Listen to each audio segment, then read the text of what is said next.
And we are live. Hey, everybody, this is Roberto Blake, helping you create something awesome today. Welcome back to another live stream here on the YouTube channel. Today, we're going to be actually talking about how to write your perfect YouTube titles. We're going to actually follow a couple of different things here that we're going to teach you. We're going to teach you about the Vibe framework for thumbnails to incorporate some of this, but we're also going to talk a lot about titles, and I'm actually going to walk you through something else that I'm currently working on. It is not perfect, it is not finished, but I actually have been working on something to help you with your YouTube titles, and I'm going to actually show you some of the things that I think have a greater impact on writing YouTube titles and developing your titles. We're also going to use 1 of 10 to help you with finding topics for Outlier videos and doing a little bit of research, but we're also going to focus primarily on some of the general themes of crafting YouTube titles properly. So we're going to tie this all together. So something I want to show you is this thing that I'm working on that I call a YouTube title grader. I have not perfected this just yet, by the way. So kind of take it with a grain of salt. But the goal of it is to teach you about the psychology around thumbnails and around some of the elements that make for great thumbnails. So hopefully the thumbnail I made kind of gave that away. If this is something you're interested in, I can do more workshops around this. We did a great workshop on using ChatGPT to help you with your titles as well. But we're going to go into kind of the elements here. And I do not think that this title that I'm about to suggest is going to get the best grade in the world ever. But I do think that it is going to be kind of symbolic of the type of thing that I think makes for a good title. And I'm not going to focus entirely on education-based, like how-to titles, because I know all of you say that's too easy, but I'm going to do something else. Like if I was doing like a Star Wars channel, I would do maybe a title like this one. So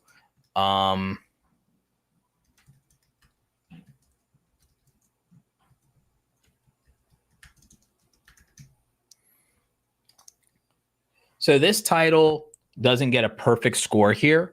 It gets some benefits though. It has a high readability score for the Flesh Readability Index Scale. So it gets a 90 for that. It gets a 3rd grade reading level, which I think is actually kind of important. It gets a conciseness score of 73. It has only, for example, 33 characters. What if I also just add the context of this? Then the overall score doesn't change that much. It loses a little bit of readability, but it gains a better overall score. There are no psychological triggers really in this. And the emotional impact score, I have not perfected the algorithm for that just yet. But the word savage there should make this stronger. So I don't think this is truly a 68. I think it's actually closer to about an 82. The reason we want our character count to matter is we want a character count under 60. And the reason we want a character count under 60 is because YouTube truncates it at that point in a couple of different places. So this just gives you a sense of the things that I think matter for YouTube titles and that tend to matter for YouTube titles. So overall readability score, conciseness, trying to get it below a 5th grade reading level. 3rd grade reading level would probably be the best, but if you can get below a 5th grade reading level, can you have something that has emotional impact? Can this be something that is concise, something that doesn't use a lot of words and a lot of syllables and is not hard to understand? And then what's the psychological impact? Is there any psychological trigger that we're using for this? So these would be the kind of things that I feel would become important in crafting a YouTube title. So let me know what you guys think about using those criteria when it comes to a YouTube title. Now, something I've talked about in some of our recent streams. And shout out to our friends over at oneof10.com. They are sponsoring our stream today. And I think that this is actually really helpful in terms of being able to help you with topics, especially because I've said that there are a couple of main things that matter when it comes to YouTube in order to get higher performing content on YouTube. And I would argue that higher performing content on YouTube actually is a matter of topic, title, thumbnail, and timing. Okay, so how can you master topic, title, thumbnail, and timing? What would allow you to do that and then do better in YouTube overall? So let's start with topics. If you want topics to ultimately be a component of your strategy, which it's going to have to be, then you have to focus ultimately on your audience avatar. So that's where something like the clarity framework comes in. So with the clarity framework, I made this to help you kind of just better understand who your audience and viewers are, because I think if you understand who your audience actually is, and you can build a community of like-minded, but more importantly, like-hearted people who have the same values as you, then it will be more effective. So what we focus on for the clarity framework, and I teach this to my coaching clients, I teach this to my students in Awesome Creator Academy, is we focus on core values. We look at the style, the look and feel, and how that would appeal to somebody. We try to define our audience avatar much more clearly and get very in depth. We think about what matters to them and what would give us a strong reputation, how we can let our individuality come across, how we build trust, and what the yield is. The yield is about what the viewer gets out of our videos. So if you look here, we have core values. What things does your audience actually care about, and what will align and resonate with them? This also helps, by the way, in other aspects of your content, like, okay, how do I make sure that I don't pick a sponsor that my audience is going to hate? Well, you'll be able to do that if you really understand what their core values, principles, ethics are, what their objections to something might be, what their concerns might be, what the culture of your community really revolves around. These are things that would become very important to understand. You also want to make sure that everything is in alignment. You want to make sure that you understand things that your audience will consider in terms of ethics, or what looks good or bad to them in terms of behavior.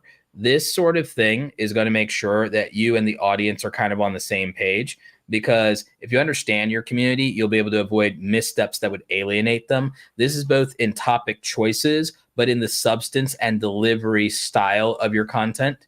So it becomes really important to really understand them at a human level. Look and feel is going to be visual elements. So that's going to help with design, graphics. It's also going to help with branding overall, thumbnails especially. And then understanding key components of your audience in terms of what they enjoy and find value, who they trust already, different things there. Reputation. What do you want to be known for? How would that impact them? What does it take to have a good reputation with them? This is going to inform your content strategy and your content pillars, sometimes called content buckets. What's going to allow you to stand out and allow you to create unique value, not feel completely repetitive in your niche? What promises or commitments can you make to the audience that are going to matter? And then what do they get out of it? Yield. Like, what is the value that they're seeking by watching their videos? Whether it's entertainment, education, there's always a value and a thing that makes you a destination channel, or it doesn't.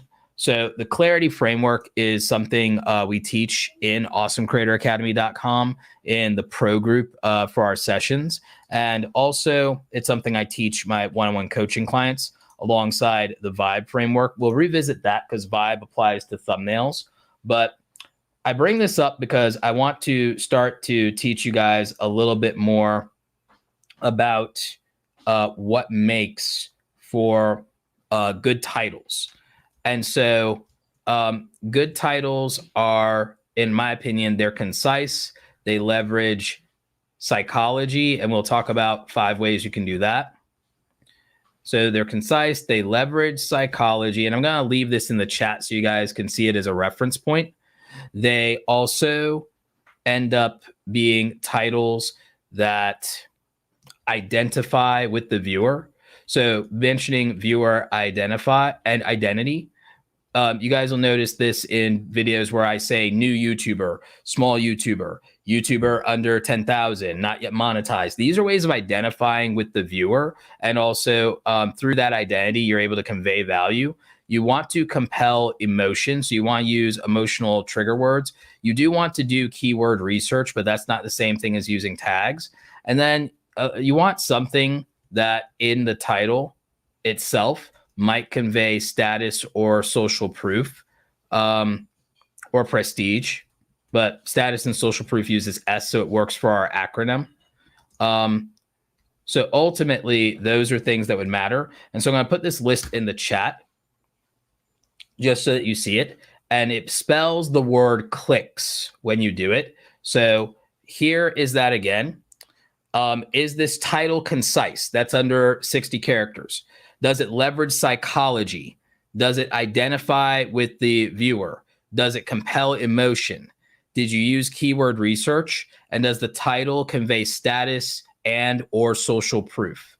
So if you can accomplish that, that's called the clicks method. I will be making a slide deck for this at some point. Also, if you guys want our 12-week free creator playbook, we do have that linked in the description. So you can sign up for that. It is linked in the description. It's 100% free. So we have the 12-week creator playbook for you. I do recommend that you take a look at that. I do think it'll help you considerably. So that is something that we offer and that we want you to have. And when you use that, you'll also be signed up for the Awesome Creator Academy, the Creator Insider newsletter. We rebranded that one there. So you'll be signed up for the newsletter, and with that, you'll also get the 12-week Creator Playbook. And so if you're looking for the link, we'll just add it to the chat, but it's in the description. We have a quick question here. And you guys can feel free to ask questions. Do you still need 1,000 subs to do live streams? No, you never needed 1,000 subs to do live streams. You could do live streams from your desktop with any number of subscribers. To do live streams from your mobile device, you need 50 subscribers. No one has ever needed 1,000 subscribers to do live streams on YouTube. That's never been something you needed to do. So not a thing that you need to worry about. I do not know where people got the idea that you need 1,000 subscribers to do live streams on YouTube. I have no idea how that rumor got started for small YouTubers, but you have been able to always do live streams on YouTube. It's not gatekept by having a certain subscriber count. That's never been the case. I don't know why people believe that. But yeah. So in terms of good titles, we can find examples of good titles in oneof10.com.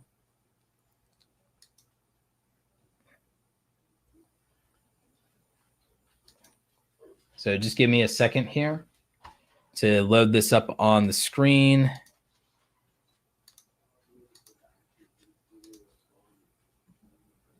One of 10. Okay. So how do we find good topics and how do we find outliers to simulate videos? I came up with a strategy where we are going to focus on videos that have been uploaded in the last 3 months. So we're going to prioritize videos uploaded in the last 3 months. I don't want to really focus on big YouTube channels.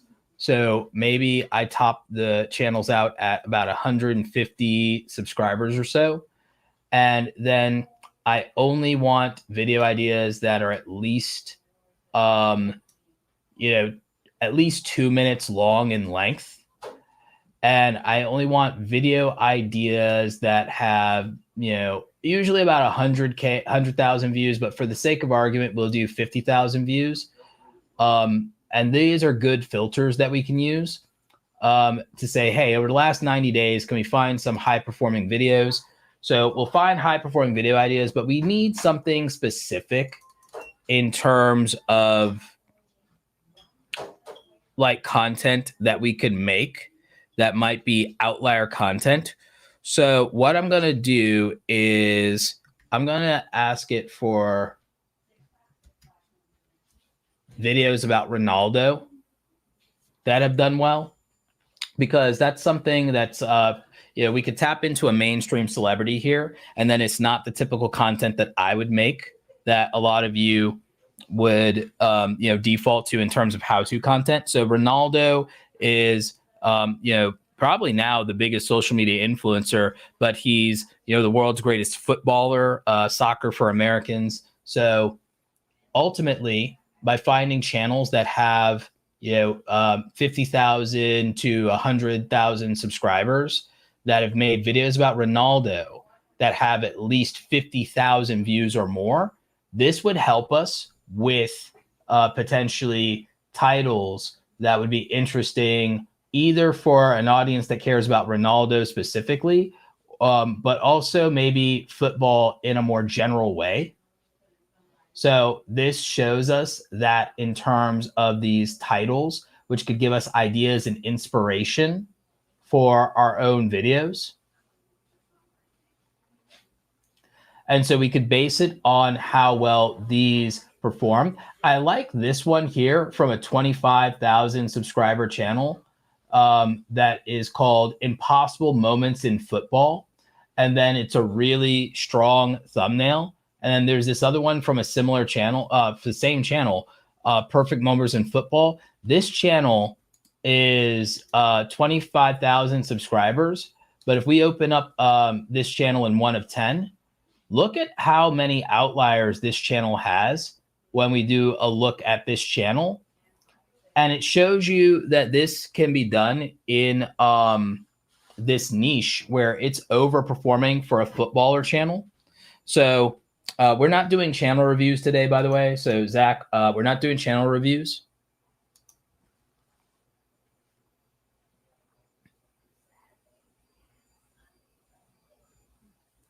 But when I look at this and I see that this is a 25,000 subscriber channel and the amount of views it averages per upload is 43,000, and that it's getting these views where it gets 100,000, 250,000, 800,000 views on videos, I can see how effective the title formulas for this could be. I could literally take this and apply it instead of to football, aka soccer. I could apply this to another sport, and I could use very similar titles. So you could literally take all of the concepts of these videos and apply this to UFC. So you could do this for UFC. You could do this for NHL, for hockey. You could do this for rugby. You could do this for rugby. And this would give us some great overall title formulas that we could take advantage of. And we also get to study the thumbnails for this. So now I realize that a highlights and moments channel around a specific sport, if done in this way, is something that we could replicate and that we could benefit from for a different sport altogether, using a lot of the same concepts here in terms of the topic, the title, and the thumbnail. And the thing is, we don't have to worry about trends for this for timing. The timing is evergreen.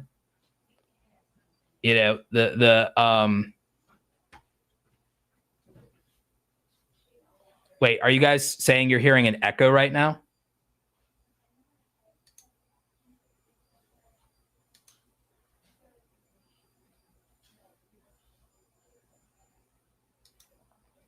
Hey, chat, are you guys hearing an echo?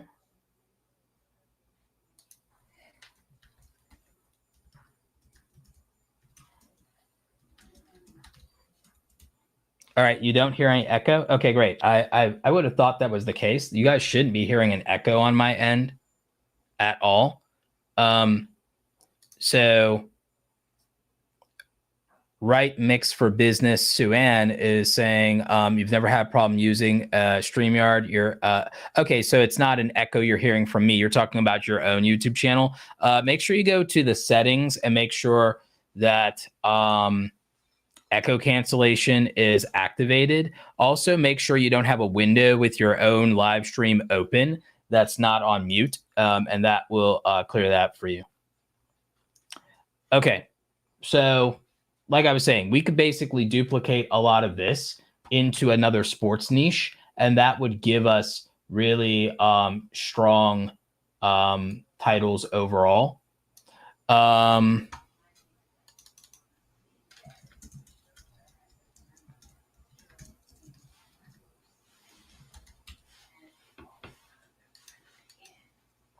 Yeah, when I type this into my title grader, it gets a readability score of 90 and is a 3rd grade reading level. So I like the idea that you focus on things that have a 3rd to 5th grade reading level, and you can test that out. And I do think that that can be incredibly important. I don't think it's the most important thing, but I think it's one of them. And then it also is an easy to read title. It's short. It will not truncate in YouTube, in the homepage, mobile, suggested, search, all that stuff. So very, very good idea there. And again, like I said, we could literally take this for rugby. We could take this for the NHL, for hockey. We could take this for MLB, so Major League Baseball, and be successful. Celebrity Scandalous, $5 super chats. Do content farms use special SEO tools to boost their videos' visibility? I don't really feel like they do. I feel like they just focus on evergreen content. And what I'm teaching you guys about evergreen content is it's things that you could care about anytime you see them in your feed. So the thing is, the way that you should optimize your titles and your thumbnails is for a random person that comes across YouTube to want to click on them. So this is the Vibes framework. I need to give you guys eventually the updated slide because there's an S in here. Vibes stands for, it has an acronym, and the S in the acronym is also social proof. And so it's also status and social proof.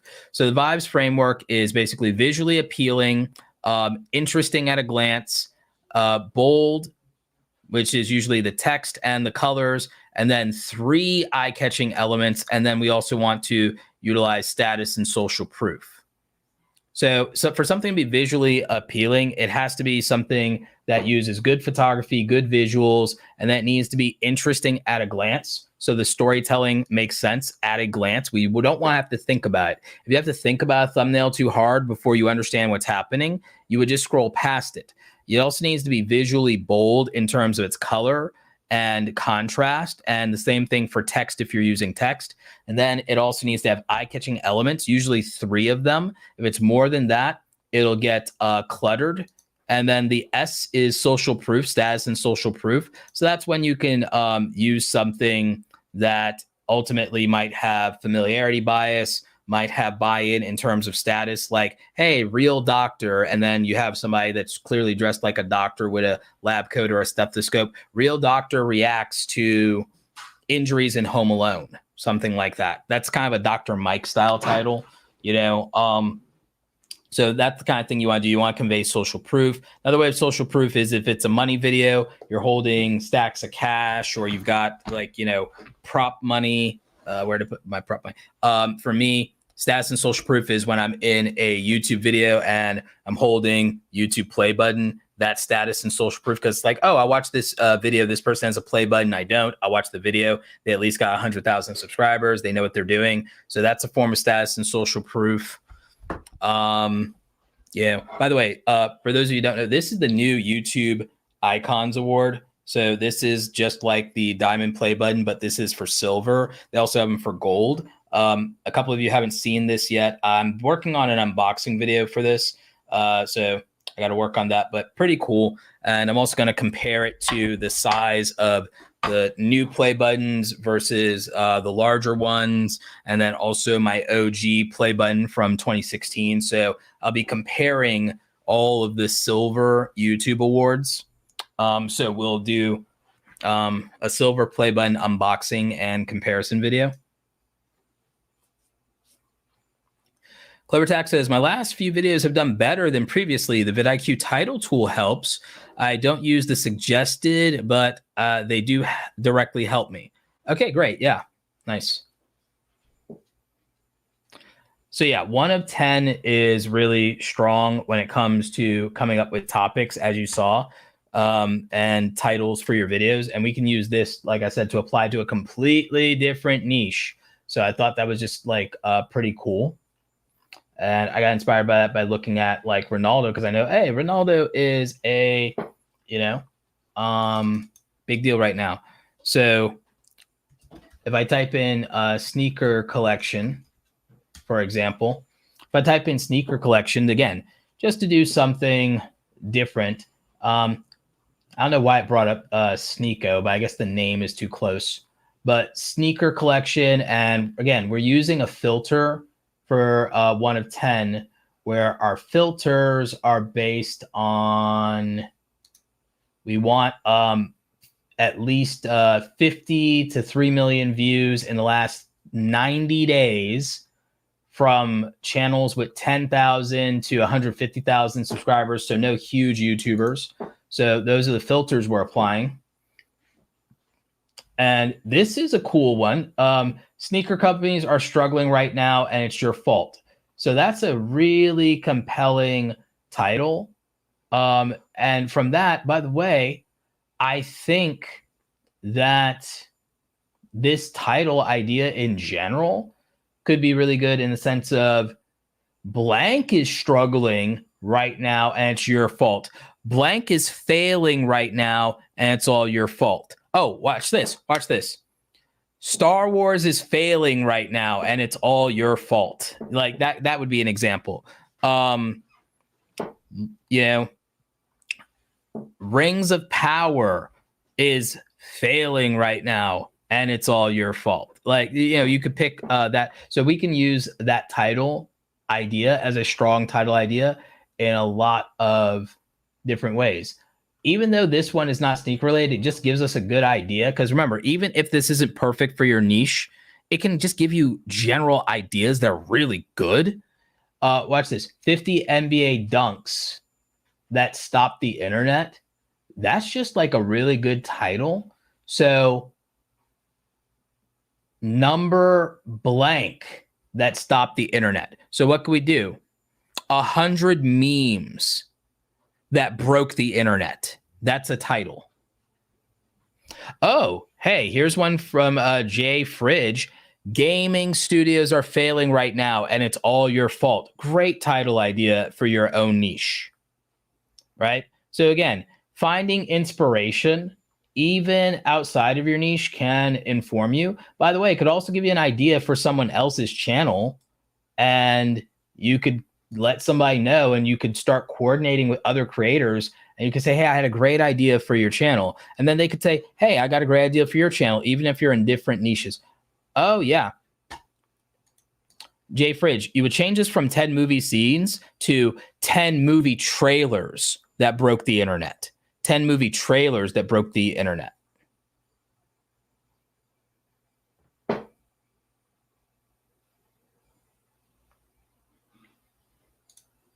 Got to spin the script to deliver on the all your fault. Otherwise, it's too clickbaity. Yeah, you do have to spin the script and the hook of the video to make that work.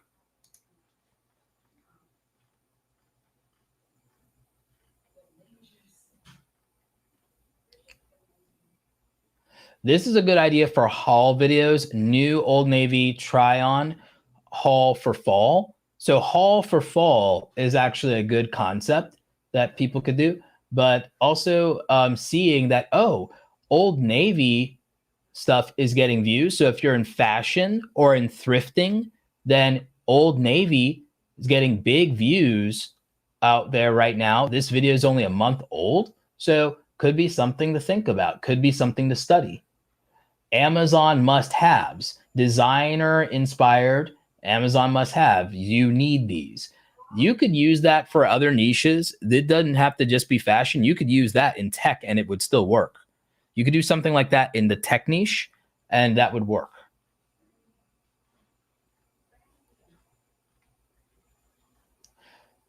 So again, I think that 1 of 10 is a really good way to use its filters. And again, shout out to our sponsor, 1 of 10, to be able to find really good topics and then also rework existing title formulas to work differently for you.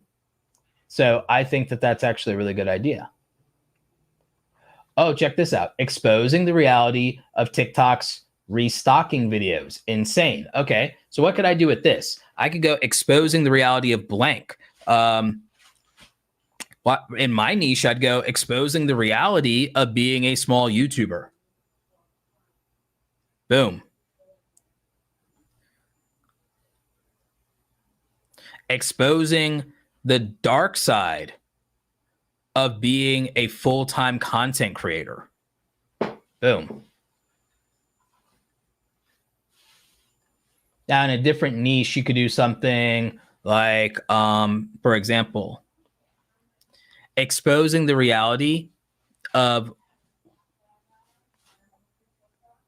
working in journalism, exposing the reality of working in politics, exposing the reality of working in the school system, exposing the reality of being a government contractor or working as a government contractor. Like, those are good, interesting titles for exposed videos. Why are those interesting? Because those titles absolutely are concise enough to be under 60 characters.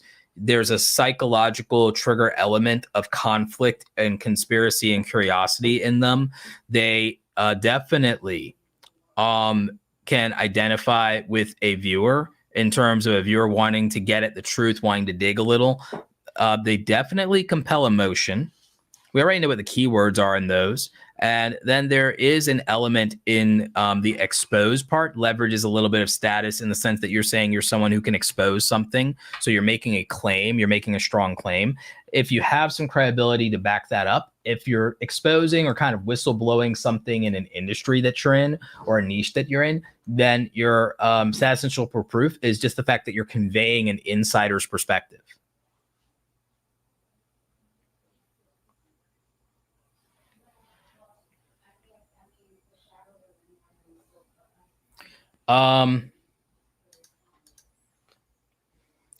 So Greta, the way you would do it is you wouldn't use this title. It would actually be exposing the reality of retiring early, or exposing the reality of living on Social Security, exposing the reality of retiring too early, exposing the reality of living on your savings.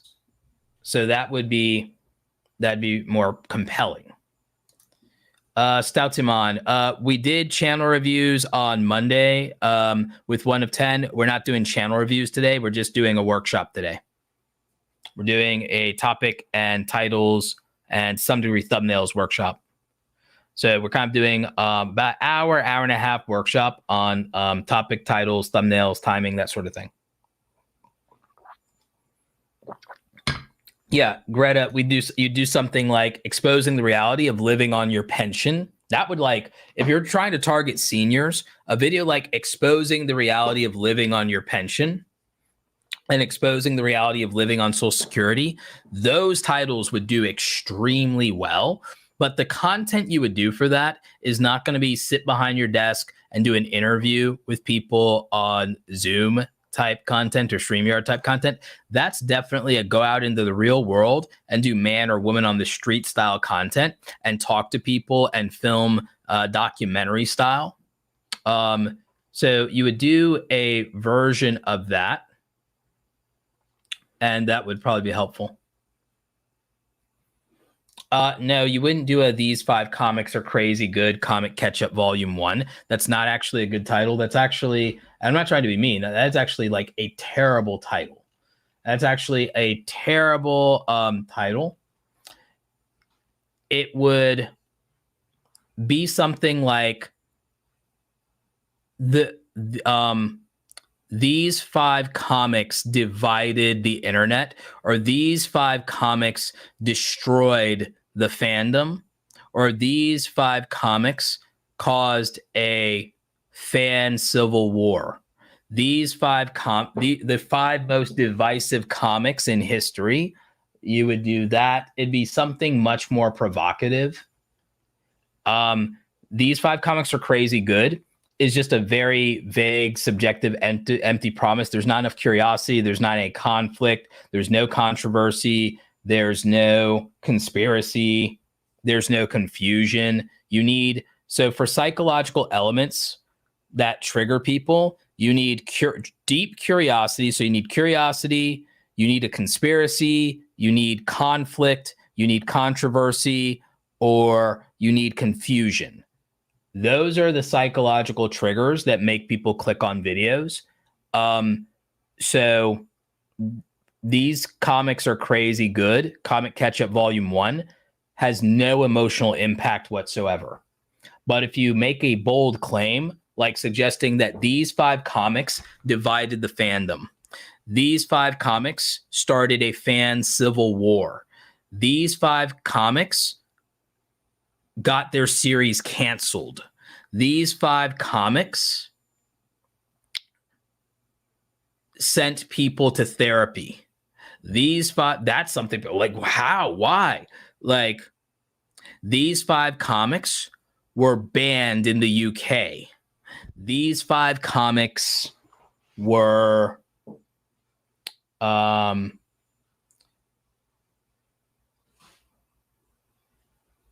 these 5 comics deserve an R rating. These 5 comics should be banned. You need something much more compelling and provocative. Because then that's a reason to click. Because those incite curiosity, they create tension. Because you're like, why? Because then you have to answer the question. That's why they incite curiosity and they create conflict is, okay, why were those 5 comics banned in the UK? Wait, why would reading a comic send anybody to therapy? These 5 comics caused readers a mental breakdown. Okay, why? How? Is that real? Are you exaggerating? Is this clickbait? Oh no, what happened? By the way, those title suggestions I came up with, they'll work for video game roundups as well. And they'll work for movies. They'll work for TV shows. These 5 horror films sent people to therapy. These 5 horror films were banned from television.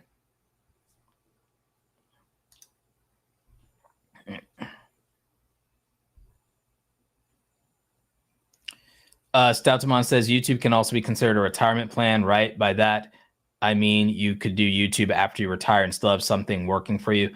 I mean, at that point, it's just a job, though, right? So, I mean, yeah, you could, but it's just a at that point, it's a job.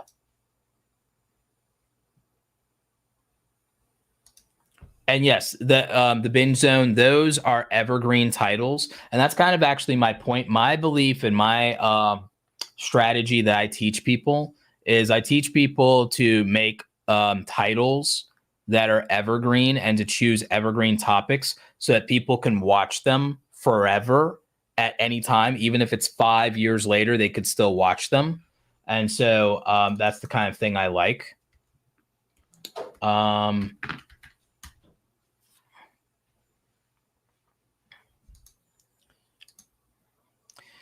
Jamie Fenn, thank you for the $5 super chat. How's this title? For anyone going through a huge change, I made a video on moving from my childhood home after 30 years to another state. No, it wouldn't be for anyone going through a huge change. It would be more like a video for anyone, assuming that this is a video. I don't know the situation. If this is a video of, like, say, moving away from your parents, this could be, watch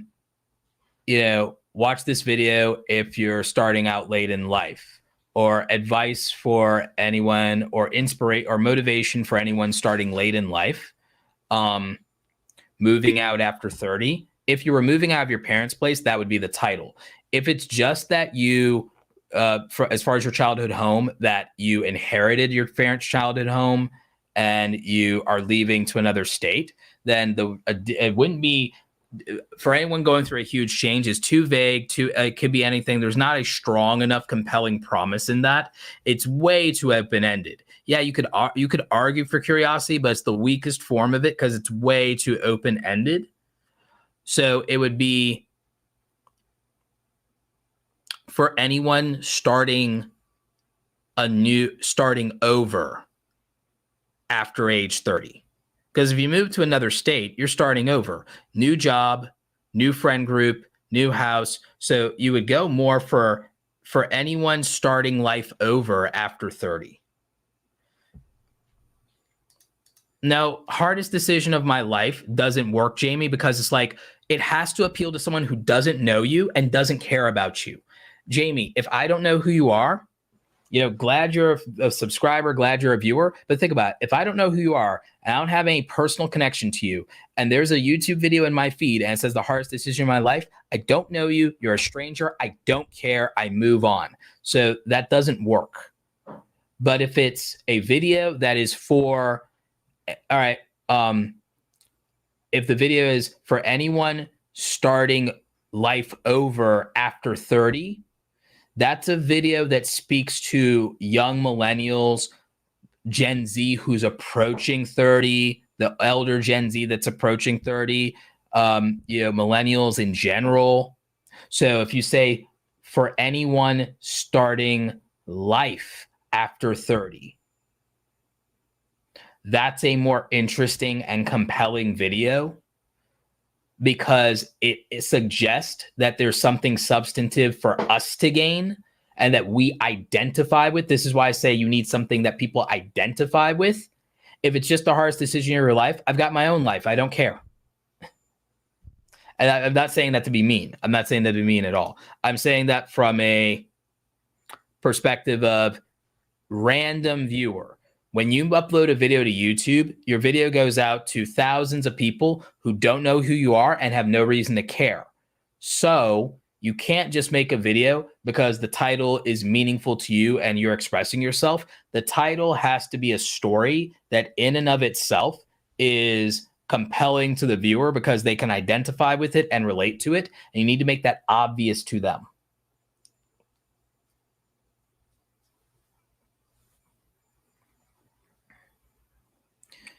Bella Boatcat says, title ideas for a house move, breaking free, moving forward with what I learned. A video that is about a house move. I can tell you what the title can be for a video like that. However, one of the problems that you'd be running into is a lot of you are not thinking about the title and concept of a video before you ever make the video. A lot of you are making a video and then struggling to make a compelling title after you already shot the video. And y'all are figuring out what the thumbnail should be after you've already shot the video. Because I'll tell you the truth, a lot of you, you're making the mistake of thinking that your passion is the most important thing about a video, because that's something you hear from two groups of people. Passion being the most important thing is something you hear from struggling YouTubers at the bottom who want it to be true, and big YouTubers at the top who can literally make a video breathing into a paper bag and get 1 million views anyway. So I'm not saying passion isn't important at all. I'm saying that a lot of you are being misled and lied to by people who've already made it and can make anything the hell they want because they're rich and famous and successful and people will watch it. And there's people on the bottom who are telling you things they wish were true and then cherry picking anecdotes of their favorite rich YouTuber to justify their beliefs. And both are wrong. The YouTube middle class actually understands the pragmatism around YouTube and that, yes, you should enjoy making content and the content you make. But a lot of you are chasing your passion over a cliff, and it's going to mean you never become anything more than a hobby creator unless you're just waiting to get lucky and go viral. And then if that's the case, you have a better chance actually just playing the lottery. So what I would say, and again, I know that's harsh, I know that sounds cruel, but the truth is you have to move through YouTube intentionally, very, very intentionally.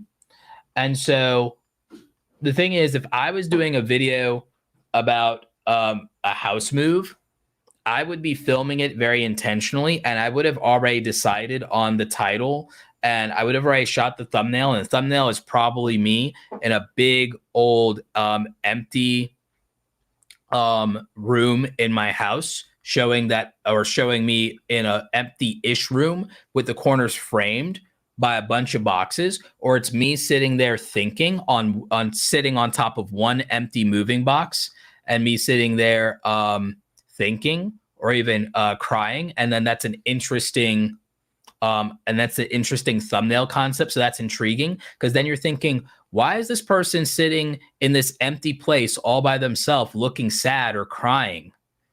Because then that's interesting. So it's an emotionally compelling video. And the vastness and emptiness of the room kind of draws you and intrigues you into where visually that thumbnail that I'm describing makes you want to see what happened. So if you see this big empty room and you see someone just sitting on one cardboard box in a thumbnail, and you haven't even seen the title yet, you just see somebody and they've got their hands in their lap, or they're sitting on this cardboard box and they're looking sad or looking like off into the distance, you're like, what happened to them? What's going on here? What's this video? Is this like, what's going on? And you want to click on that before you've even read the title. You want to click on that thumbnail. So that's already thinking about this very intentionally, with the ending in mind and with the idea of the video in mind. So that's one part of it. Now you have to also decide what type of video this is going to be. So if you're doing a house move and you're trying to vlog to some degree a house move, you'd have to really think intentionally about the structure and storytelling of that video. And then you have to decide in advance what the title is going to be, in my opinion. And so the title for something, if it's going to be an emotionally compelling thing about you're moving and you're leaving everything behind, I think that the thing is you have to decide, what's the emotion you want the audience to experience? Is this an emotional video where the audience is going to go through a story and a journey? Or is this a video that's you trying to teach someone how to be a better adult and realize that, okay, if you're an adult, you got to do something. So the thing is, it could be everything I wish I knew before buying my first home, or buying my first home as an adult, everything nobody tells you, or what nobody tells you about buying your first home, adulting 101. And then you could still make a vlog style video that also walks you through this process of how emotionally painful and stressful it is to do a move as an adult or buy a home for a first time. So the thing is, you want to think about the narrative you're constructing, and the narrative that you're constructing in the video and displaying in the video is something that should be informed by the title, and the title should be about, what do you want the audience to get in value out of this? So do you want to prepare them for the adult world and moving out, or is there a story that needs to be told here? So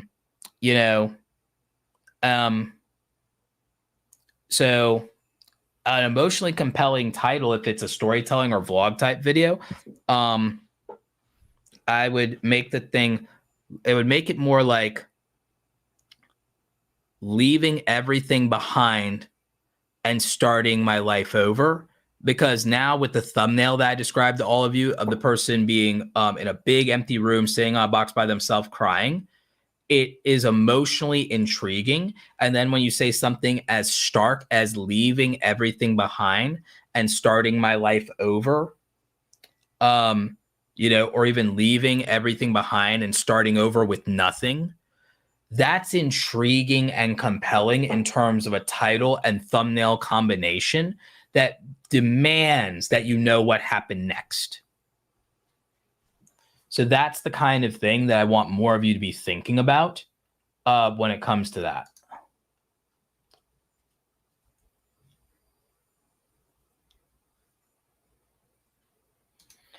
Mariah Grant says, I have a tarot channel and it's hard to think of good titles. There's no way to think of the title first before recording since you don't know what the video is about until afterwards. I would absolutely disagree with that, Mariah, because watch this. I can absolutely tell you how to get a fantastic amount of views on a tarot reading channel without knowing what the cards are going to say. Watch this. I did a tarot reading for the P. Diddy trial. That's a title where I don't even have to know what the video. I can make that title in advance before you do the cards and know exactly what the title is going to be by just saying I did a tarot reading for the P. Diddy trial, or it's like that's right there. You know. I did a tarot reading for Jennifer Lopez and Ben Affleck. That title does it, and you can plan that without needing to know how the video came out.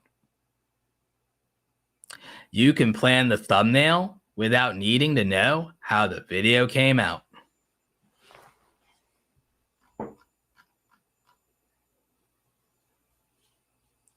So doing celebrity tarot readings every time somebody is a subject of controversy gives you a timing-based trending topic to do.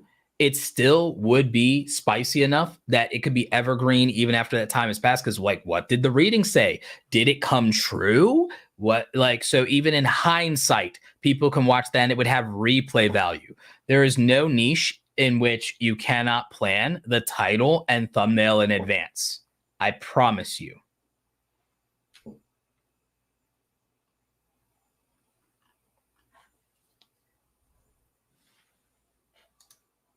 Yep, I think that's good too. Yeah, so there's an absolutely way to do that. Purple Blue asks, do you believe in selling YouTube channels for thousands or even millions of dollars? People do it. So, I mean, there's nothing to believe in. People do it. It exists.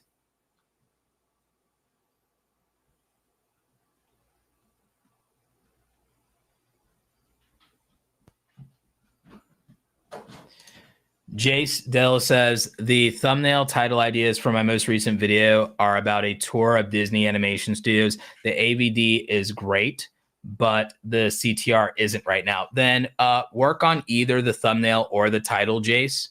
I would argue that if there's not a element of curiosity, conspiracy, conflict, confusion, or controversy, then that is probably why the CTR is low. However, if this is a positive tour and thing of Disney Animation Studios, and this is supposed to be like fun and friendly, then the one out of all of those you can lean into is curiosity.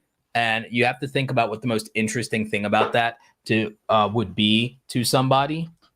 But again, it might be too late to really fix a title like that because, again, you have to some degree, plan this before you make a video. If you make a video without a title in mind, you're setting a video up to kind of struggle and setting yourself up to struggle a little bit. Pinoy Planet says, hey, Roberto, I'm planning a video in Manila with the title Cooking Filipino Food With, and then I'll cook with other YouTubers.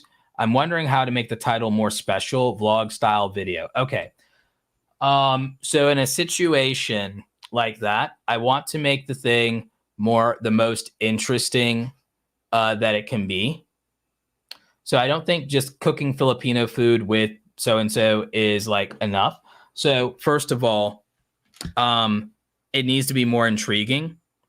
So if I'm not mistaken, so you have to pick something. I'll give you a primary example. I'm not sure because of my memory, because I would, if it was Thai or Japan, I could give you something for Thai or Japan because I'm not as familiar with Filipino specific dishes. But if there's a Filipino dish, and I know it's not, I know that this is probably a Thai dish. So like pho, if I was dealing and I was going to Thailand to visit Nick Nimmin and Dee Nimmin, or Matt Diggity, and I was going to cook with some YouTubers in Thailand, my title would be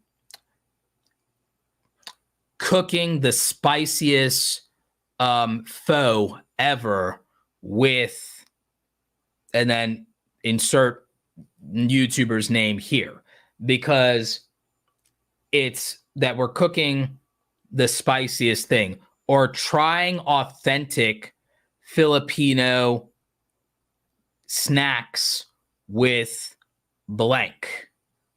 And then it's the person, right?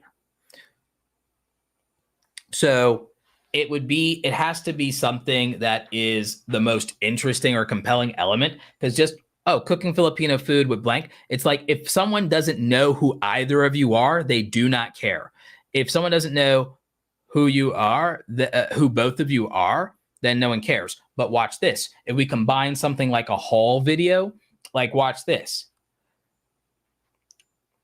Trying 50 Filipino snacks for the first time with blank, and then the thumbnail is y'all with a massive amount of Filipino snacks in your hands. It's a much, much, much more interesting video, even if we don't know who you are, because, wow, they've got 50 Filipino snacks. What even are those? Can I even get those in America anyway, anyhow? Oh, they're trying that. What if I want to try that? So it'd be much, much, much more interesting.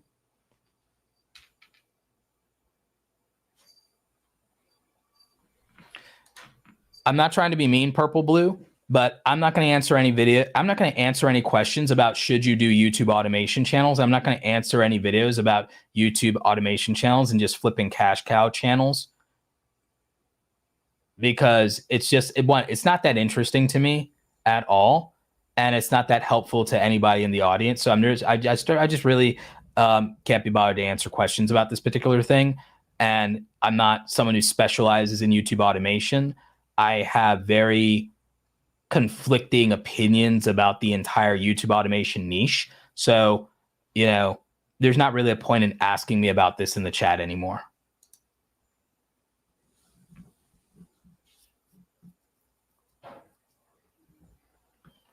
Right.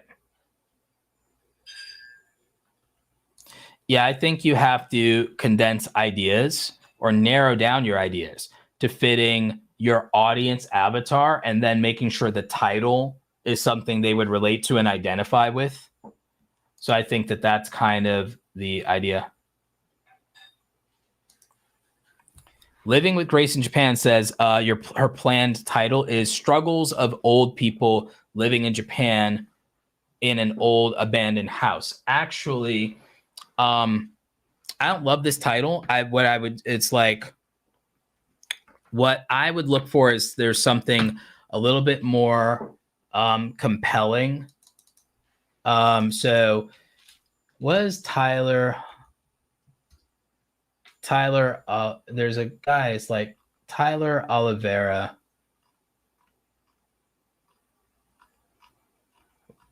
I don't know why it's not finding him when I look him up. Maybe I just have to go directly to his YouTube channel. But if you're going to do something about these, like people in Japan in old abandoned houses, or is that, I was typing his name wrong. Okay.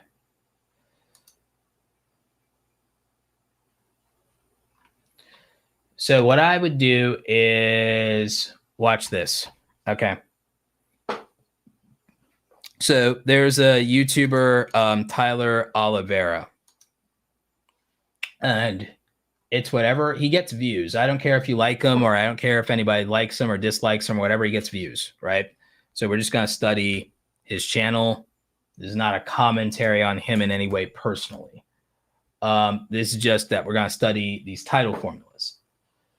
So I would do something more like this title, like inside the, okay, so instead of the struggles of old people living in Japan, it would be something like inside abandoned Japanese houses, or it's like, or if it's like, it's about old people, it's like, maybe it's something closer to, what's the title here?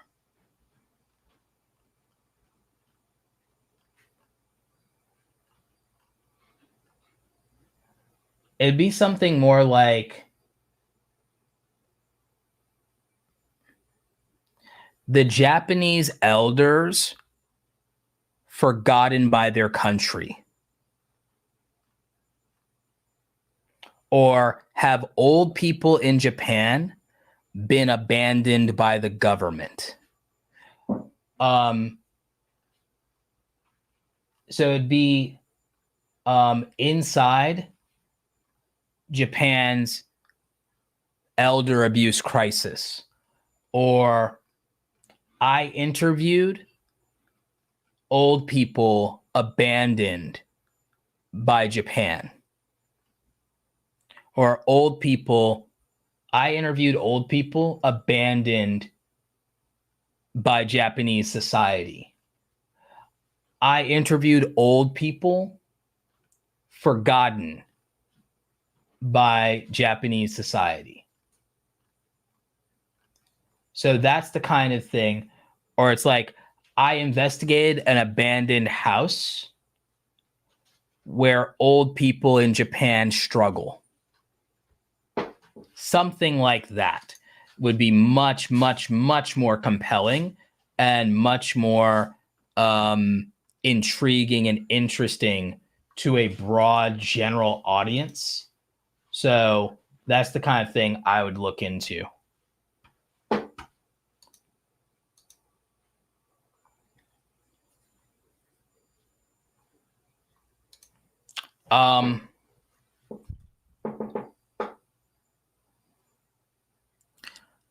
Title idea: elderly Japanese live in derelict house.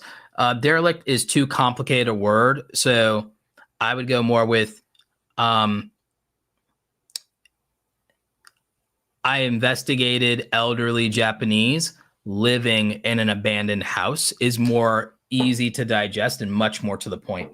And it's much more intriguing. So it's a closer one to those, but yeah, that's kind of a direction you could go in. Living with Grace in Japan says, thank you, Roberto. You've helped me a lot from the very first time I started a channel about retirement in Japan. Yeah, absolutely. Creighton TV.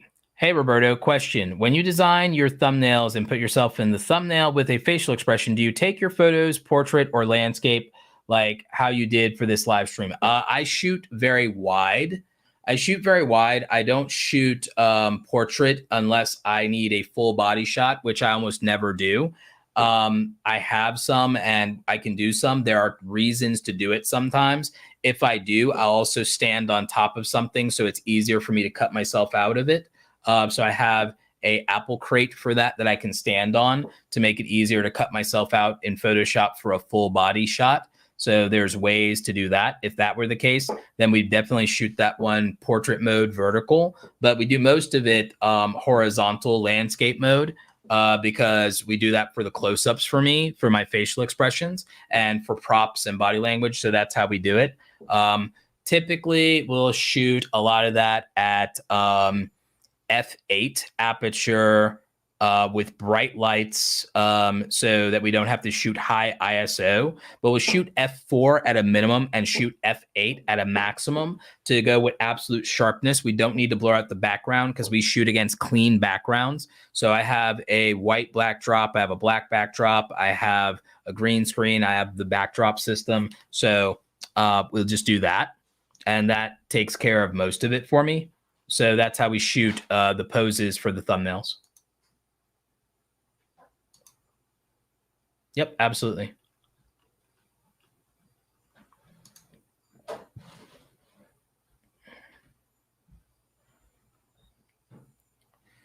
Like, if you can do another studio tour, Jace, I would do something like 47 secrets behind the scenes at Walt Disney Studios. So if you have access to do studio tours, I would start doing things like 47 secrets, 47 facts, that sort of thing.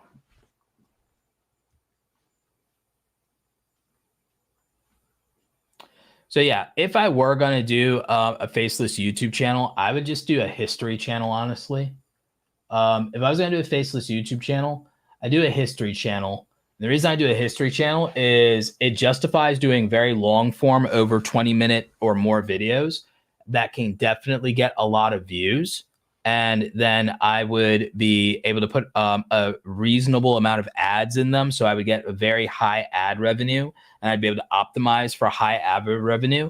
History channels are evergreen, so it doesn't matter how often I upload or how long ago I uploaded. So I can do that. I don't have to worry about being as beholden to a schedule. I could load up a bunch of content if it's very good. If I do a history channel, it's also going to work for multi-language, so that when people in the future have multi-language audio for YouTube, that it can translate to any language, and it's history, and people care about history all over the world. So then it gives me an even higher view ceiling and a better view floor as well, on top of being evergreen. So hell yeah.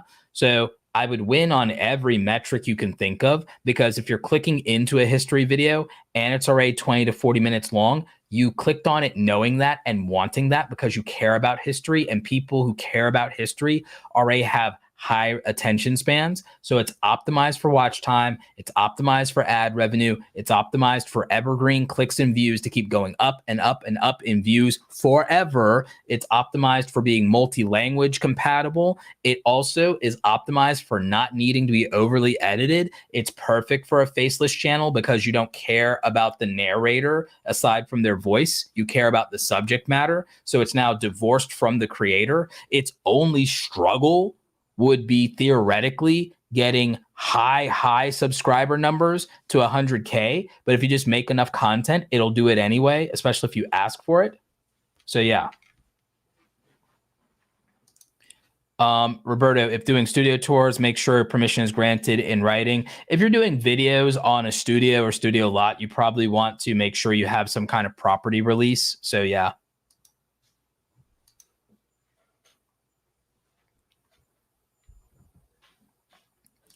But yeah, I would just, yeah. So for me, the kind of thing I would do is I would end up doing a history channel, because it justifies extreme long form content. People love it. They opt into it. They're looking for something to kill time on. They're not worried about how long this is. They're not looking for you to make it short, sweet, and to the point. They're looking for it to actually be interesting, and they care more about your audio. So then production costs are lower. You can outsource the editing more easily.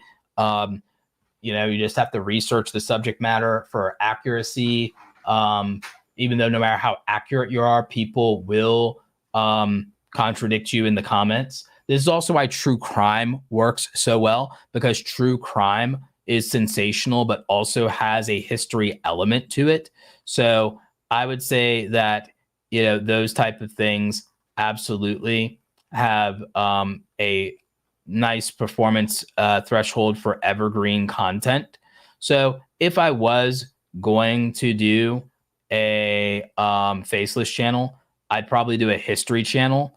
You could even combine a history with true crime kind of element if you were going to do things and look into something like very old unsolved mysteries, or even ancient civilization stuff, ancient conspiracy theories. Actually, ancient conspiracy theories could be a whole YouTube channel idea.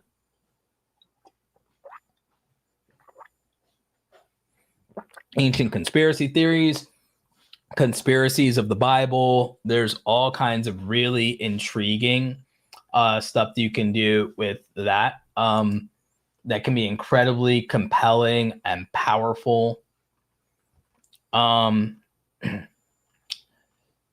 So there's a lot of opportunity in terms of finding evergreen topics and then being able to formulate titles in advance around these topics that dictate the nature of the video.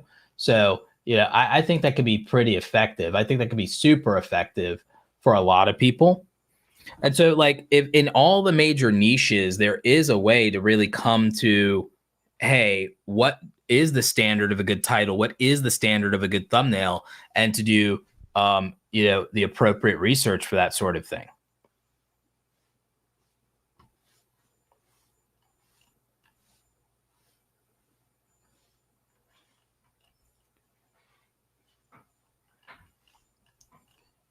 Hi, Tish. Hi, Doug. Thanks to all the moderators. Appreciate you, Mod Squad.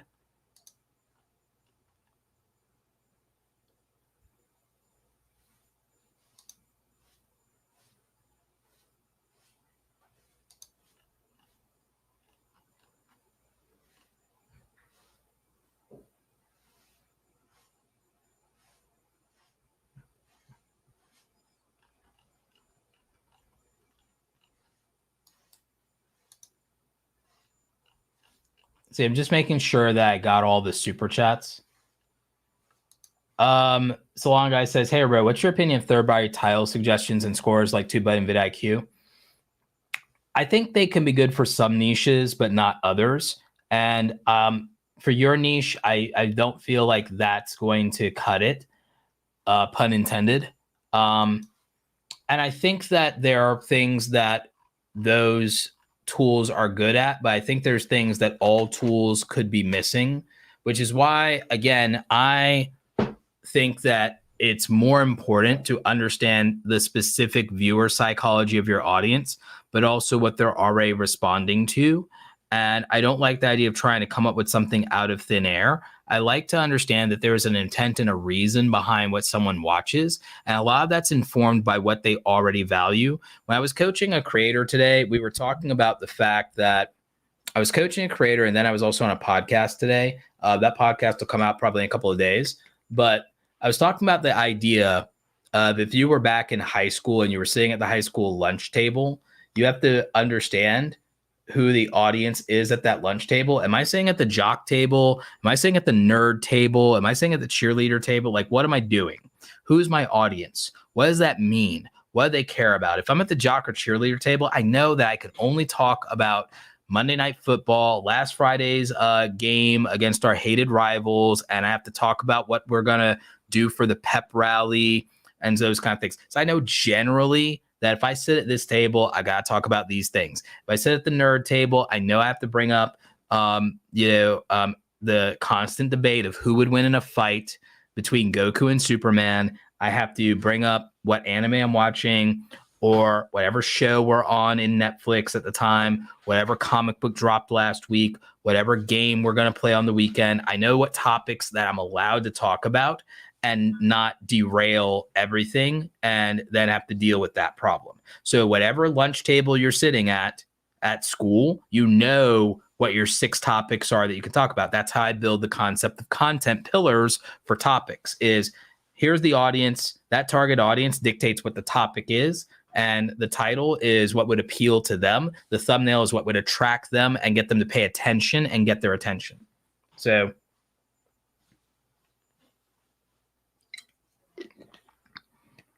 now, from a storytelling standpoint, again, how do we get curiosity? From a storytelling standpoint, if you want to think about YouTube titles and YouTube topics and ideas, again, play out the lunchroom scenario. Hey, you guys, see that guy over there? You'll never believe what he did at Rachel's party this weekend. I mean, it's actually kind of twisted. It's like, are you guys sure you want me to tell you about this while you're eating? See, at that point, if that's kind of your bait, everyone at the lunch table is going to lean in and it's going to be like, that guy?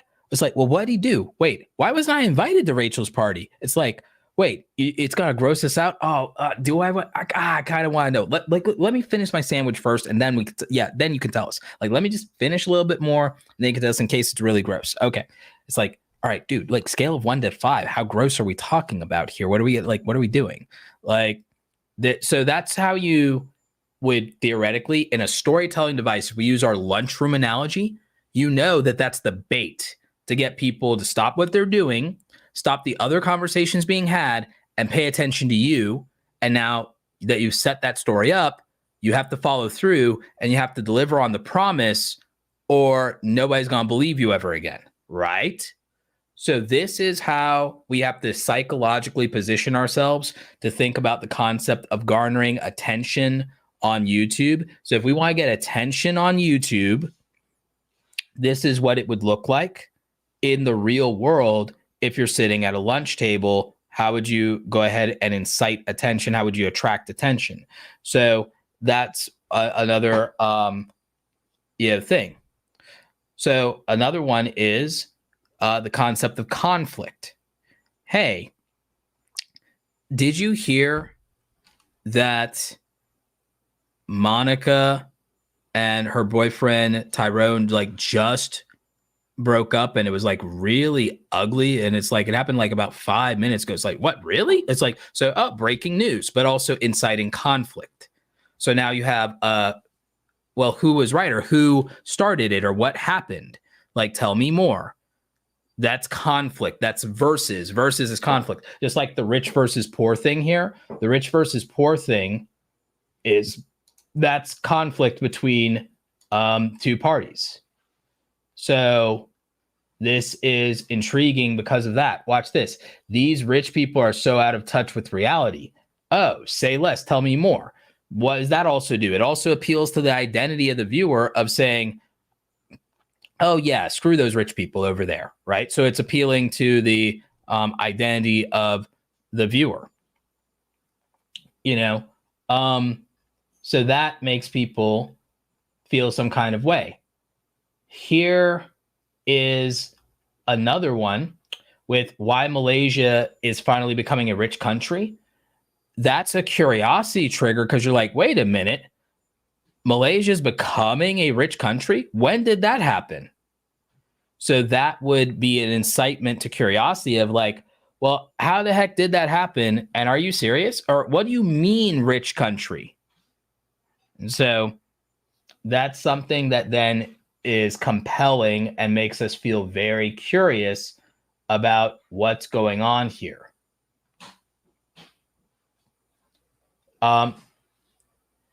This video here incites conspiracy. This Tiffany Henyard's house exposes shocking secrets, hidden millions, FBI raid. So the FBI thing is status and social proof. We have familiarity bias. We know the FBI, that's a law enforcement agency. So that's status and social proof. The key word here is, I assume it's Tiffany Henyard. So I assume she's some kind of famous person or some politician or celebrity. I don't really know her personally, but okay. So there's the key word. And then there's also status and social proof there. What is the emotional compelling element here? It's the word exposes shocking secrets is the phrase that's in compelling emotion here. And so there's conflict, curiosity, conspiracy, controversy, all wrapped up here. It's all there. So we have it all. We have curiosity. We have, okay, what happened? Why did they raid her? I don't know. Proof exposed, exclusive. Like, so why'd they raid her? That curiosity, I don't know. Why? I'm confused by, okay, if I don't know her, but that's interesting, I don't know what's going on, I have to watch the video to understand. So there's confusion, there's conflict, there's controversy, there's conspiracy. It's all there. All 5 elements are there. All 5 pieces of the puzzle, all 5 pieces of Exodia.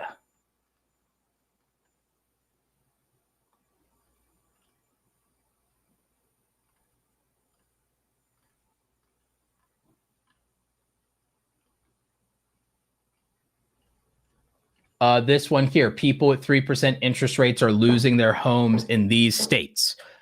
Okay, so why does that one work?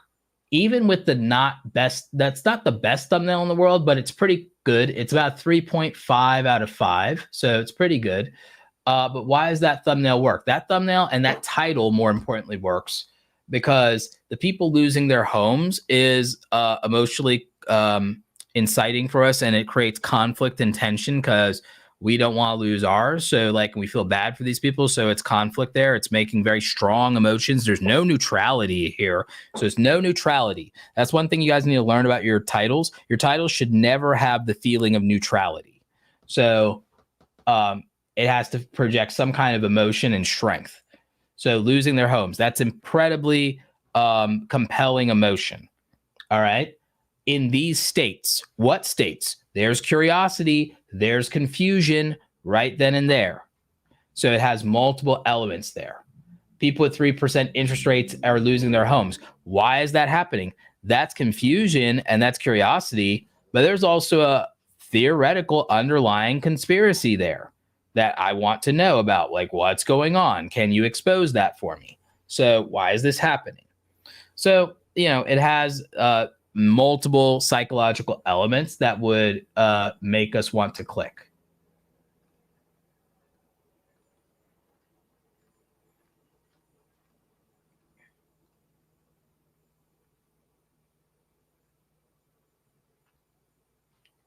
Dividends are useless. Here's how I made millions. Look at that. Strong punch you in the throat. Declarative, bold statement. That's a bold claim coming right out there. So, and there's people going to be in their feelings about that. So that's conflict right off the bat.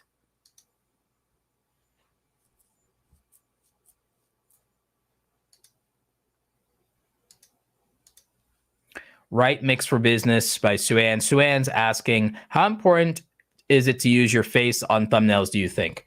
I think it depends on what your goals are, and I think it depends on whether you yourself represent any status or social proof.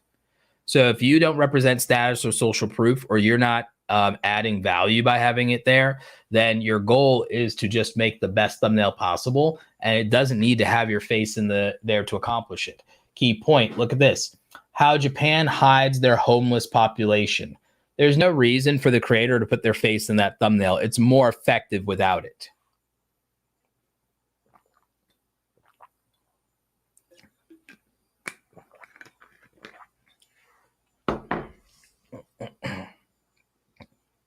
So I think that it depends on what the goal of your video is. And I think it would depend entirely on who your audience avatar is and what your reasoning would be for putting your face in the thumbnail. I'll give you an example. If this gentleman is making a bold claim about he made millions and that dividends are useless, then putting his face in the thumbnail is showing, hey, I'm a millionaire. Listen to what I have to say. So he's banking on status and social proof by doing that. He's also standing by a bold claim that he's making because it doesn't have weight without somebody to hold accountable for such a bold stance and a bold claim. So in that regard, it makes sense for his face to be in that thumbnail because he's also claiming to have a truth. He's claiming to have the truth. He's claiming that his way is right. Therefore, standing by that claim, he has to put his face in the thumbnail. That's why. But if it's something like no more homeless people, or you're saying Japan and the Japanese government are hiding their homeless population, then that dictates that, well, you need to tell that story. You don't need to be in the thumbnail to tell that story.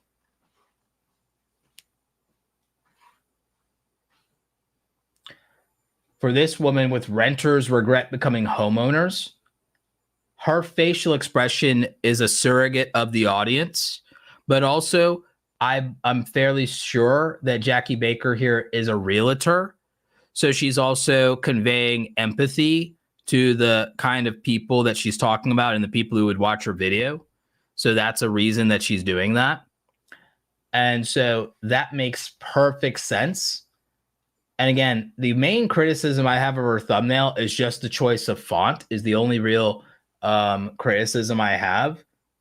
It's frankly, it's a perfect thumbnail aside for the font choice, but the font choice isn't making or breaking the video because it has 150,000 views and she has 60,000 subs. So she's going to be all right.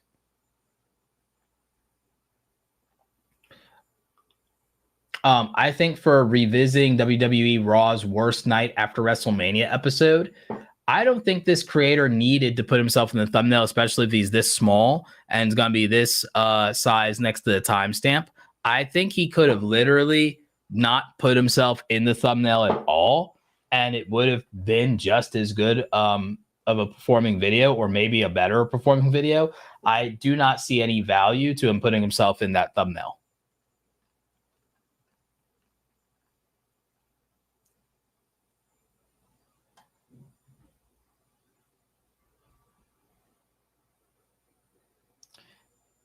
For behind the line, again, I don't see why the creator had to put themselves in this thumbnail as a sports commentator. I feel like they would have been better served just continuing to put why am I spacing on this WNBA player's name? Caitlin Clark, I think. Caitlin Clark. Just put Caitlin Clark and then Angel Reese in the thumbnail. Call it a day and be done with it. You don't need to put yourself as commentator in that thumbnail, and probably would have got double the views on that one. So it's that sort of thing. Great before and after for 35 rock and roll stars are now about 95. How they live is sad. Oh my God, that's such a good title. And that's such a good thumbnail idea for then and now and sad story. That's actually really good. For such a simplistic thumbnail, it's really good. That's why it's a 60x outlier for this creator. That's why it's getting 190K views and doing really well for them. So again, smart.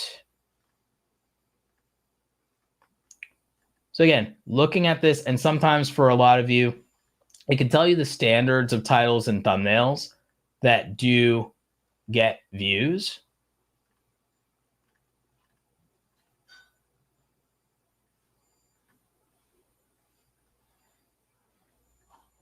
Again, more thumbnails where you don't have to use yourself in the thumbnail. But again, you can. I'm not saying you can never put yourself in the thumbnail and get views, but, and there is a style to that for commentary videos. Commentary videos, it works sometimes, but I don't think it's wholly necessary. And there's plenty of commentary videos where you don't insert yourself into the thumbnail. And I would argue that the goal is just to make the best thumbnail possible.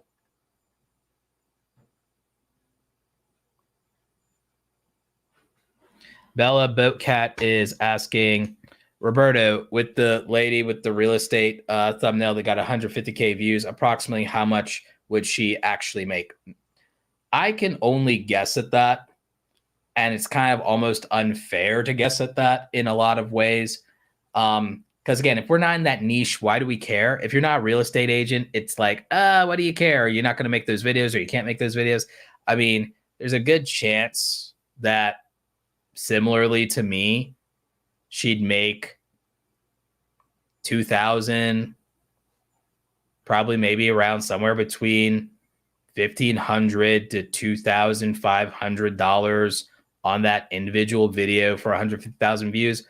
But I'm guessing, I'm making a lot of assumptions here. We have no idea how many ads she did or didn't put in that video. We're assuming she monetized the video with ads at all.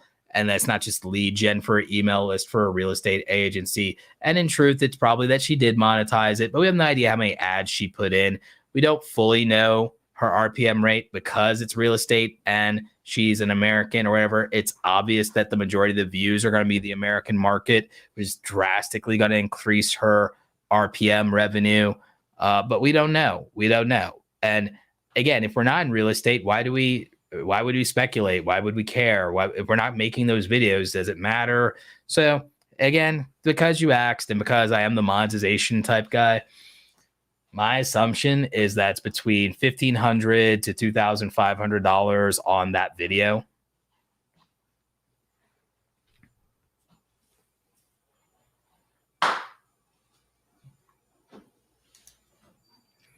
Urban Avocado says, seems like 1 of 10 is great, even as a search tool for finding videos to watch.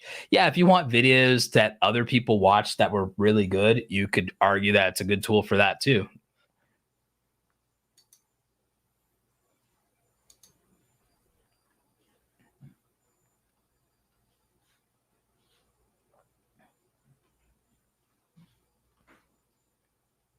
So this one, Kanye West producers teach you how to make hits. This could have been better. This is a well-made thumbnail, but it's not a well-executed thumbnail. The video quality is good. There's a clear sense of graphic design, color. There's a lot of things this is doing right, but the thumbnail is not perfect, and it's not the best way to convey making music at all. And there's not really a reason to put this photo here in there, other than thinking, ooh, I'll make a controversial, spicy thumbnail. It doesn't do anything. If the goal is to teach you how to make hits. So in terms of teaching you how to make hits, it's not really that effective. This video could have probably got 100,000 views if it had focused more on the desires of its audience being made more present in the thumbnail than just purely capitalizing off of like Kanye's controversial life choices. That being said, the title is smart in the sense that both the title and thumbnail use Kanye West as its social proof, and they're using his producers as the credibility for this is how you make music. So there is some actual smart things going on there. But again, if the execution of good ideas is poor, things can still underperform compared to what they would have if they were well executed. So just something to think about.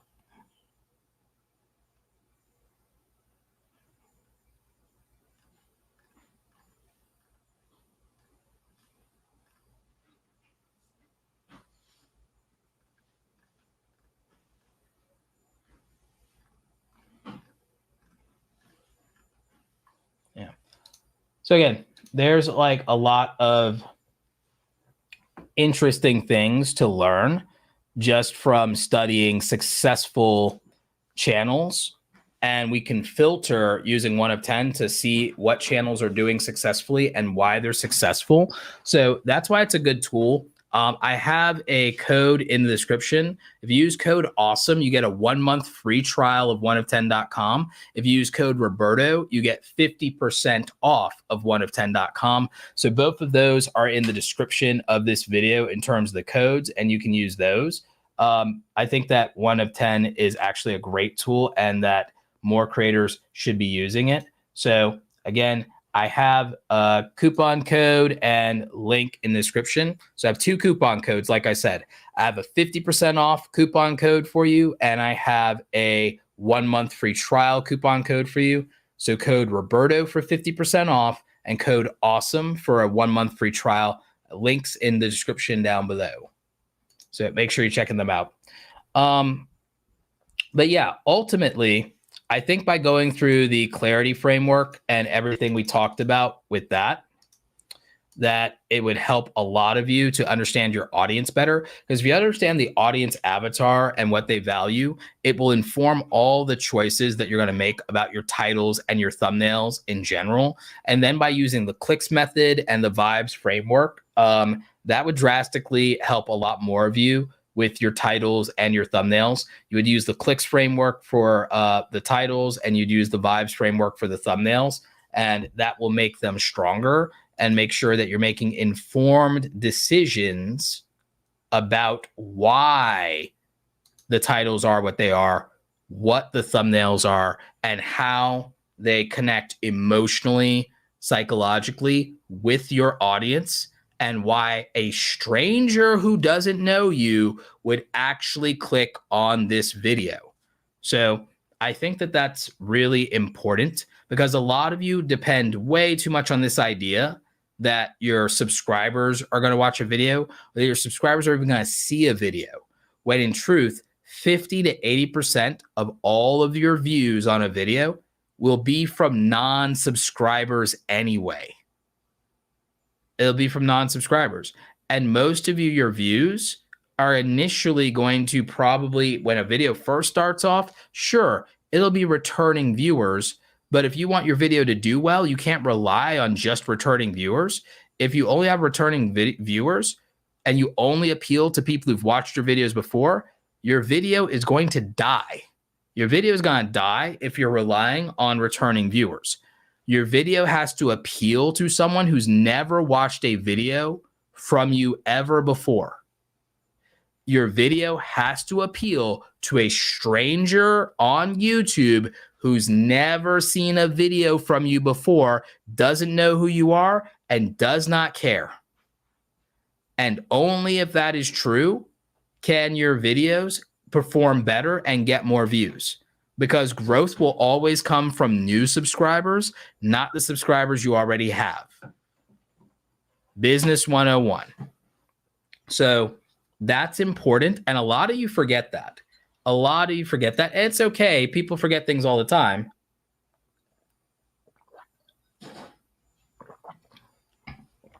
But if you understand that, then your channel will tend to do better overall. And as I already said, I understand tapping into trending video topics and how much easier it is to get fast, satisfying views. But evergreen videos that perform well over time can get you unlimited view potential. Because if I can still watch that video and get the same value out of it 2, 3, 5 years, if you have a video that doesn't have an expiration date in its value and its interest, whether that's education or entertainment, that video is stronger. And if your back catalog of a bunch of videos all do that, that is your secret to growth. That is your real secret to growth. So Art Life says, wow, it makes a lot more sense why our recent video took off. Restoring grandma's house grabbed people emotionally. It also showed her reaction in the thumbnail. Right. And that video will still be as interesting to watch today. It'll be that interesting in 5 years. 5 years, Christmas Eve, someone could see that in their YouTube feed and still click on that video and still care about it, having never seen it before, or being reminded that they could watch it again. They'd want to watch it again and have that feeling and then go, oh, wow, we wish our grandma was still here, whatever. Like, so yeah, absolutely. Art Life. That is a really good, realization that you're getting from our talk today. And yeah, new viewers do become your potential for subscribers. Jamie Fenn says, what about audience loyalty? Don't you want the purple line to be above the blue line in the audience tab? No, I don't care. I don't care because your people have an emotional fantasy about the concept of audience loyalty. I sound very cynical or negative saying that, but audience loyalty is a delusion that people have. Like, I want loyal subscribers. There's no such animal. People are loyal to content on average, not creators. At least on an 80-20 scale, 80% of people will be loyal to content that appeals to them, not creators. So there's no such thing as loyal subscribers and a loyal audience, in my opinion. You are measuring the baseline of how much of that you have, but you cannot grow off of that. You can maintain a steady view floor of like, oh, I want this many views. Yes. And you want to cultivate as many returning viewers as you can. I'm trying to temper people's expectations and make people understand from an expectation standpoint that you will never, if your channel is growing, have 80% returning viewers. If your channel is growing. And if you want your channel to grow, you need more new people than returning people. If all you want is stable, reliable views, then yes, you want that purple line. But then you have to be like, well, I'm done caring about growth. I'm done caring about new people and new subscribers. All I want is to keep having the views that I'm getting. If you want that, then yes, you need the purple line to be bigger than the blue line. But if your goal is growth and having an upward trajectory, then you need the blue line to drastically outweigh the purple line. But for a stable view floor of, oh, I always get at least 50,000 uploads, views per upload. I always get 20,000 views per upload. I always get this. I always get that. Yes, if you can cultivate that purple line of loyal audience, but I'm telling most of you realistically that the blue line will tend to outweigh it if your channel is growing. If your channel is sustaining or stagnant, then yes, the purple line will be stronger. That's why I don't believe in the reality of a long-term loyalty viewer audience. I accept the reality of churn. Churn rate is a reality. That would also be true in business. In business, new customers will tend to outlay and acquisitions will tend to if your business is growing and not stagnating, then new customer acquisition sales would typically outweigh repeat customer sales in most cases. The exception is a subscription model of revenue would be the exception in business. So that's how I think about it. But I'm trying to avoid emotionalism I'm trying to avoid emotionalism. I'm not trying to completely divorce emotion.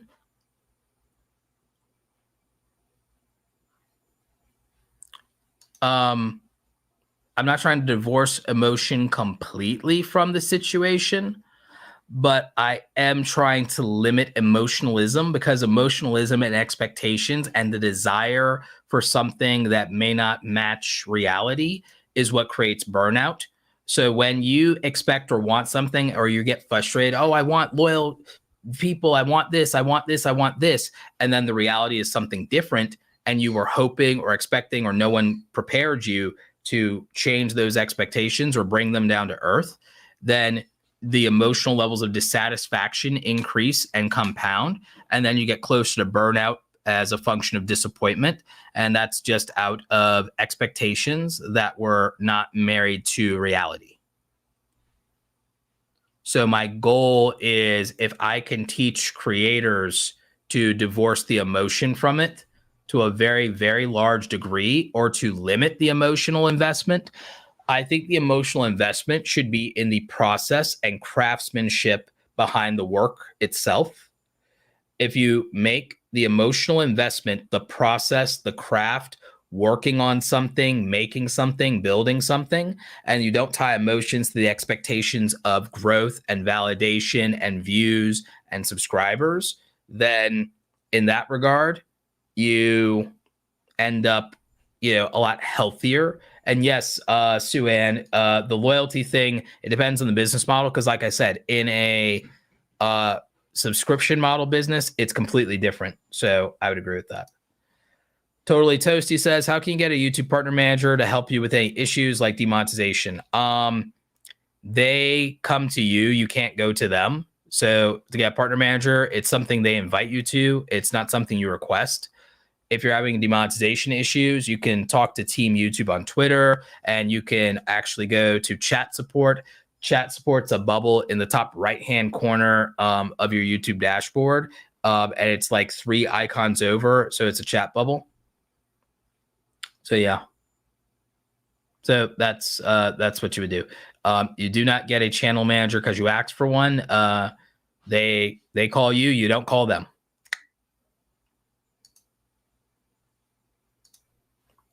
Yep. For anybody who is interested, this is not a need, it is a want. For anyone's interested in ever doing one-on-one coaching with me, I'm going to drop that link in the chat. You can check out awesomecreatoracademy.com. Also, if one-on-one coaching isn't a good fit for you, you can always join the Academy Pro group. We meet Tuesdays and Thursdays for office hours weekly. So if you want to check out group coaching, I'm going to also drop that in the chat as well. And because I know people like free 50 is a good price. We're going to drop a link to our free Creator Foundations course. So free Creator Foundations course. And we're going to drop that link in the chat as well for you. There you go. So make sure you're checking that out. All of this is available at awesomecreatoracademy.com.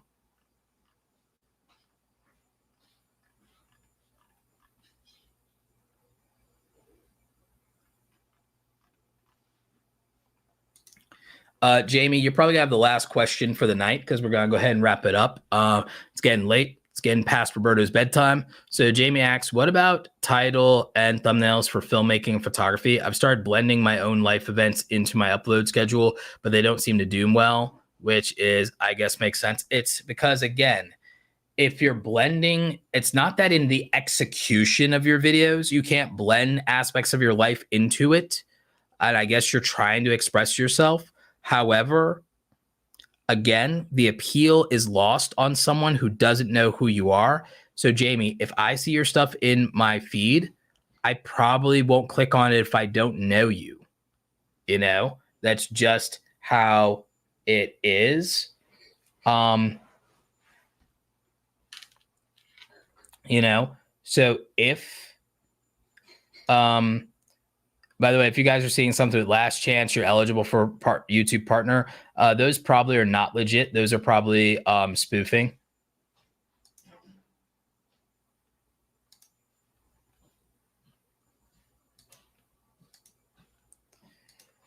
So, Jamie, if you're making filmmaking and photography content, then who's the content for? It's for other filmmakers and other photographers. Your life inherently doesn't necessarily. So if I'm trying to become a better wildlife photographer, because Jamie, this is not a criticism, but I want to ask you this because I think it's a teachable moment for the audience. So Jamie, as a teachable moment for the audience, if my goal personally is to become a better wildlife photographer, how does content that is about you vlogging your life help me achieve my desired outcome of learning from somebody how to be a better wildlife photographer?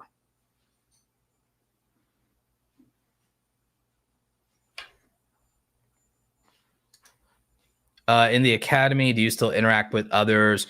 The academy, we do office hours every Tuesday, and I'm on the live office hours call. So if I'm on the live office hours call every Tuesday and Thursday, which is my whole deal, then you're talking to me and you're talking to Andy Rivera from my team, and she's great too. So we're leading a group office hours with your instructors twice a week. So yes, we still interact because that's kind of the whole point for us. So like Jamie's like, yeah, Jamie is, so yeah, it doesn't. So Jamie, if I'm trying to break into filmmaking and film festivals, does a vlog about your lifestyle help me as a fellow filmmaker to get into festivals, to premiere my film at Buffer Festival or Sundance or another indie festival? Does it help me accomplish that? If the value proposition of why I'm watching Jamie Fenn was Jamie Fenn is a great photographer, great filmmaker, supposed to be here to help me on my journey as a filmmaker and photographer, does incorporating stories and stuff about your life help me get into a film festival? Is it a video I should prioritize as a aspiring filmmaker? As an aspiring indie filmmaker, is that what I need to click on? So like you have to ask yourself, so here's my answer for people. Here's my answer for people who want to express themselves, but have a utility niche like photography, filmmaking, or teaching something, or even teaching people about a video game or how to cook, and you still want to make vlogs and express yourself. Here's my answer for a lot of you. You could either vlog on Instagram, but if you really want it for your YouTube audience, make it your members only exclusive content, put it behind a paywall, and then your source of validation is not people watching the content, which it will underperform anyway. But now you know that anyone who watched it is someone who paid to see it. So now if you vlog and all of your vlogs are behind a paywall on the same channel, then your diehard true fans who love you no matter what are paying you to see that content. That would be my answer if you feel the need that you want to incorporate expression into this YouTube channel. Put that expression behind a paywall.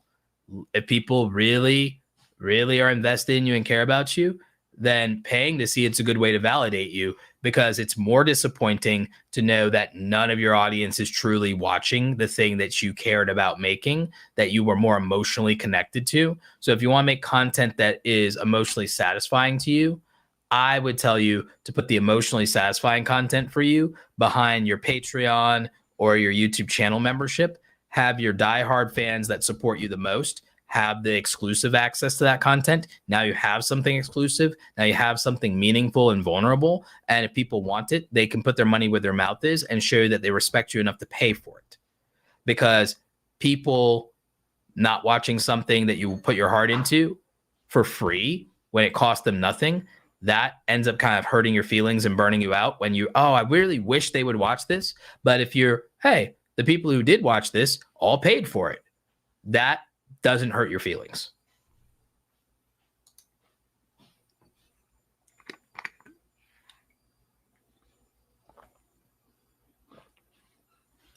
So my students and the creators who do that, it ends up being more satisfying because a lot of them, if they start a second vlog channel and they get really into their second vlog channel, but it doesn't take off or it doesn't get views like their main channel, they just start to view it as a distraction and they start resenting people for not watching their vlogs. So if you just put it behind a paywall, you don't have to resent people who aren't watching it because the people watching it are paying for it. And there's an ego boost and a validation to that.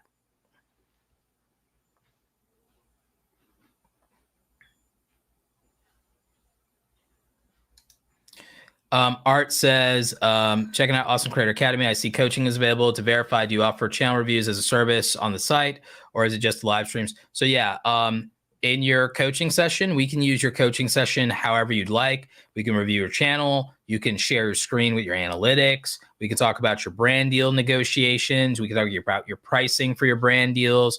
We can talk about your content strategy. It's your time. So we offer that.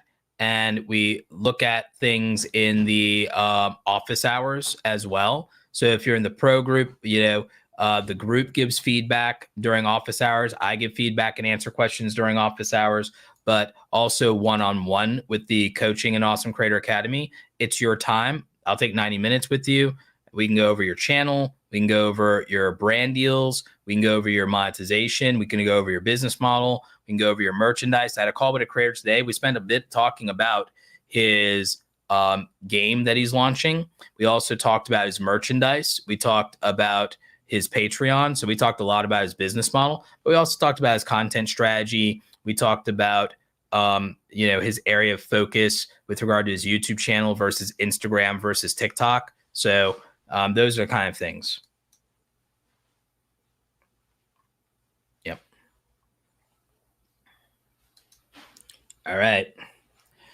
So looks like it's gonna be that's gonna be it for this live stream workshop. Hopefully, a lot of you have a better understanding of topic, title, thumbnail, and timing from everything we did. The replay of this live stream will be available for you guys to reference. So hopefully, you take advantage of that. Watch the replay. Hopefully, I get to timestamp sometime this week or this weekend. But other than that, we're going to close out the live stream. Once again, saying thank you to our friends at oneof10.com. We have coupon codes for you in the description of the video. Code Roberto gets you 50% off. Code Awesome gets you 1 free month trial. So make sure you're checking out oneof10.com, linked in the description. Really appreciate them. Make sure you're checking out our friends at Opus Clip and Kajabi, other great sponsors as well. And of course, my book, Create Something Awesome. In fact, we're going to end the stream right now with the trailer for my book, which is also linked in the description if you guys want to check that out. Stay awesome, and I will catch you next time. I finally did it. I finished my book, Create Something Awesome, How Content Creators Are Profiting from Their Passion in the Creator Economy. The book is available now in paperback and in Kindle, where you can read it on any e-reader or device. And I'm really excited about this. The audiobook is coming soon, probably October 2022. Oh my God, it's so great to be able to have this book done, put it up on the bookshelf, and to know that all of you who appreciate it, you want to hear what I have to say about the creator economy, becoming a full-time content creator, and what the experience and lifestyle of being a content creator actually is like.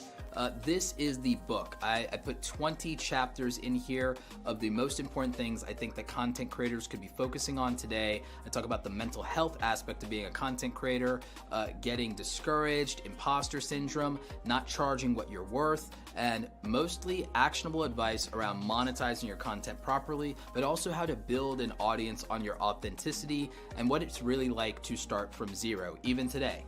So if you're interested, make sure you're checking out the book. You can order it on Amazon. You also probably order it in a lot of other places like Barnes & Noble, and it will be coming to other bookstores soon. Really excited about it. Thank you for all the support and love around the book and the positive reviews. Now go ahead and pick it up and make sure you go out there and create something awesome today.